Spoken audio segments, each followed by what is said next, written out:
பாட்டிலுக்கு 10 ரூபா, பாட்டிலுக்கு 10 ரூபா, பாட்டிலுக்கு 10 ரூபா, பாட்டிலுக்கு 10 ரூபா. இந்த 10 ரூபா பணத்தை தமிழ்நாட்டு மக்களுக்கு ஷேர் பண்ணுங்க. பரதேசி நாய் திருப்பி ஓடி ஒளிஞ்சிட்டான், ஓடிகாலி பண்ணாட. ஏன்னா டேய் இவ்வளவு கதைக்கிறியா? அது எப்படி மடியில கனம் இல்ல, வழியில பயம் இல்ல. எப்படி மடியில கனம் இல்ல, வழியில பயம் இல்ல. அடியில் கனம் இல்லை, வலையில் பயம் இல்லை. ஏண்டா இவ்வளவு வீராப்பா கதைக்கிறியா? ஏண்டா ஓடி ஒளியா? ஓடிகாலி மறுபடியும் ஓடி ஒளிஞ்சிட்டான், ஓடிகாலி.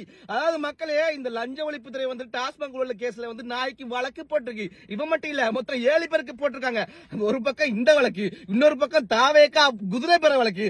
எத்தனை வழக்கு தான் சம்பாதிக்க பத்தியா? இவ்வளவுதான் காசு வச்சிருந்தாலும் உனக்கு வச்சுக்கல முடியல பத்தியா? அந்த காசை வச்சு வெளியே வர முடியல பத்தியா?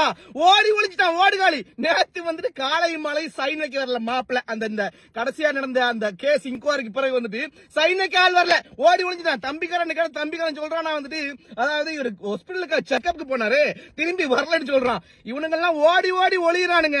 அதை தாண்டி ஒரு இன்டர்வியூல சொல்றாரு, நேரண்ணே வேலண்ணே உள்ளிட்ட எங்க அண்ணன் ஏவா வேலுமணி போடுறாங்க, அப்புறம் வந்து கே நிர்மலி போடுறாங்க. கூட்டாளி சேர்க்கிறான். நான் மட்டும் உள்ளுக்கு போக மாட்டேன். அவங்களும் கூப்பிடு. நான் எப்படி உள்ளுக்கு போவேன்? அவங்களும் இருக்கு, அவங்களும் கூப்பிடு. எல்லாம் சேர்த்து ஒன்னா இருப்போம். ஏண்டா பண்ணாட பரதேசி நாய பாத்தியா? அந்த கரூர் மக்கள்கிட்ட சாபண்டா, அந்த கரூர் மக்கள்கிட்ட சாபம். சும்மா விடுமா? அடிச்ச கொள்ளை காசும் சும்மா விடுமா? துரத்து நிக்காம ஓடு. நல்லா ஓடு. இந்த வீடியோ மறக்காம ஓட ஷேர் பண்ணுங்க. ஓடுகாலிக்கு பிறந்த ஓடுகாலி தூடா.